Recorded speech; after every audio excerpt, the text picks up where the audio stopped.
You are listening to a Galatea audio production of The Lycan's Queen, Book 1, written by L.S. Patel.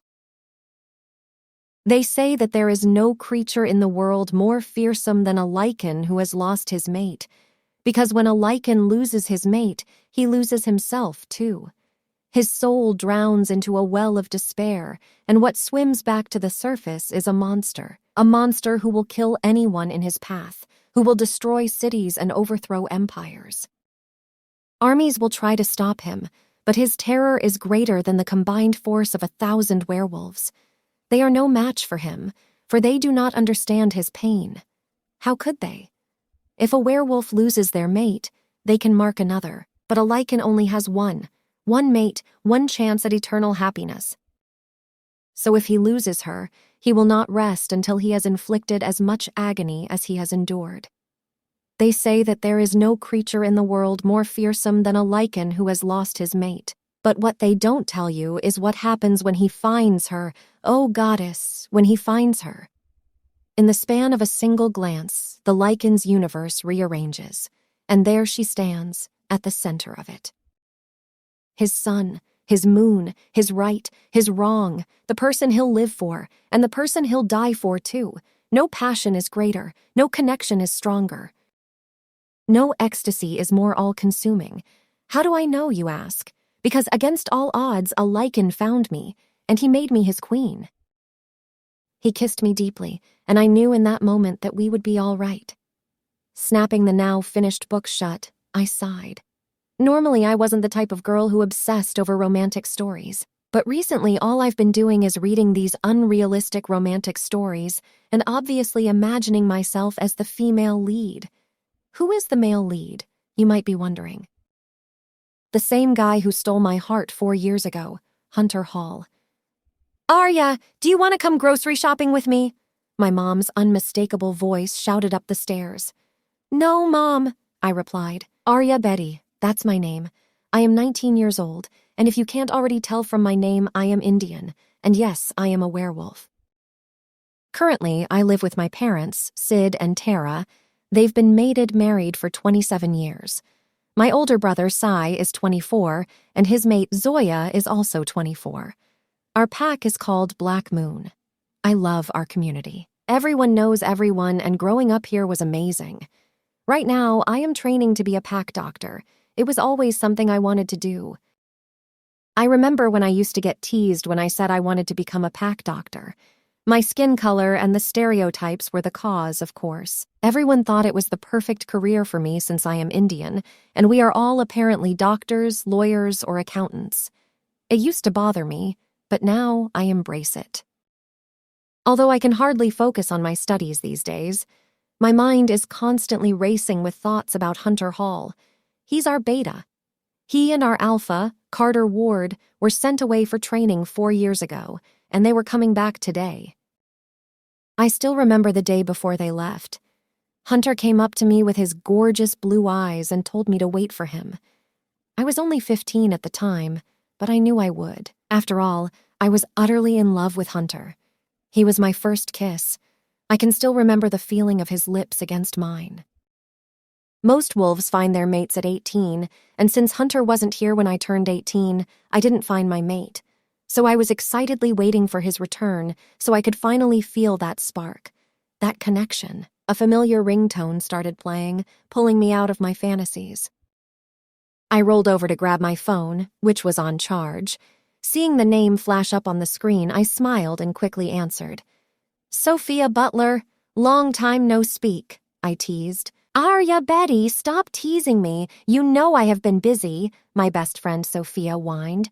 "Have you really been busy, or has Luke been keeping you trapped away?" I continued to tease. Sophia laughed. "You are horrible. You know I have been busy. After all, the Lycan Ball is coming up. Aren't you excited?" Ah, yes, the Lycan Ball.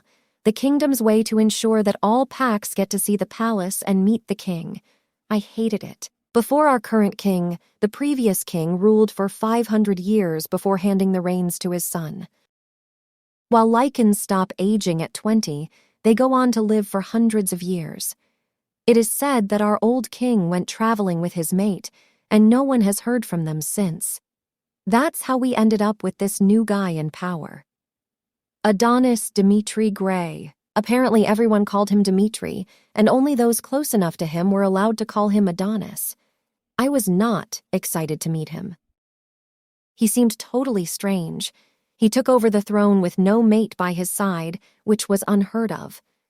All the Lycan kings before him had found their mates before becoming king. I heard rumors that he often went into terrible rages and needed to be detained by his own guards. And he also hated pictures, apparently. There were only 3 of him that I could find. One when he was born, another when his siblings were born, and the last one when he took over the throne. I was only a child when he took over the throne. It has been 10 years since then. No one really knows the king's real age, and I suspect that he probably doesn't tell anyone either. This was our pack's second time being picked to go to the Lycans' ball, but my first time actually going. The first time we got picked, I was struck down by an awful case of the flu. My grandparents flew from Canada, where they live, to come look after me while the rest of my family went. I have always hated dances, school dances, wedding receptions. I don't know why, because I love dressing up. I have a feeling that the reason I hated the Lycan ball, even though I had never been, was because I was intimidated by the Lycans. That's how my best friend Sophia met her Lycan mate, Luke. She's the one I mentioned before. Sophia met Luke at the ball 4 years ago, and since then, she changed a lot. Like everyone who gets mated to a Lycan, she's slowly becoming one herself. Don't get me wrong, I was very happy when she rang and told me, even if I was puking my guts out. But a part of me knew I would lose my best friend. After all, now that she was a Lycan, she had very important roles and responsibilities. Her mate, Luke Martin, was head of the Warriors, so Sophia remained busy all the time. Since she loved organizing so much, she was in charge of organizing important events, and the Lycan Ball was the most important one Sophia would ever organize. "Come on," Sophia urged again, pulling me from my spiraling thoughts. "Aren't you excited?" "Oh, yes, I am so looking forward to it," I sarcastically replied. "Well, the good thing is, you'll get to see me." Sophia tried cheering me up. "That's true. We haven't seen each other in a year, not since you came back home to see your little nephew." I sighed. "I miss you too. I wish I could come back more often." Sophia also sighed. "You're busy, I get it. Thank God for technology, though. We can always talk even if we aren't together," I said. "That's so true. Oh, Arya, I just can't wait to see you. You leave tomorrow, right?" Sophia asked. "Yep, tomorrow, bright and early." I sighed. "Stop sighing. At least try and be a little excited," Sophia complained.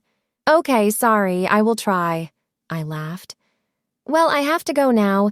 Duty calls, but I can't wait to see you tomorrow," Sophia replied. "See you tomorrow," I said, hanging up. It wasn't long before my mom came into my room with Zoya carrying a bag. I knew what was in there, my dress for the ball. "Arya, you need to pack. You know we leave early tomorrow," Mom said, shaking her head at me. Groaning, Zoya laughed and said, "I'll help her pack." Mom nodded and left. Zoya dragged me out of bed and helped me pack. It was a distraction from thinking about Hunter. Once we were done, I asked Zoya, "So, any news on when Hunter and Carter will be back?" "Why? Impatient, are we?" Zoya chuckled. "No, I'm just curious, that's all." I rolled my eyes. Zoya was the only one in my pack who knew that Hunter kissed me and I loved him. Everyone else just thought I had a crush on him. I didn't want my parents to know, and especially not my brother. He wouldn't take the news very well, but I knew I could trust Zoya. "Well, they should be here very soon. Are you nervous?" Zoya asked. "A little. I just can't wait to see him," I admitted. Zoya and I sat on my bed and chatted for a while. I loved the fact that I could open up to Zoya. She was basically my sister. Sai said that he loved seeing that his sister and mate had an amazing relationship. I was just lucky Zoya was so cool.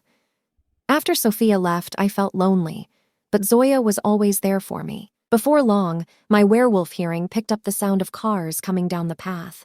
I jumped up, my heart beating fast as nerves started to get to me. It was finally time. I was going to see Hunter after 4 years.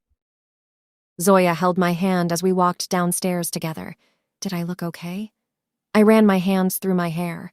Zoya nodded her head, an amused look on her face.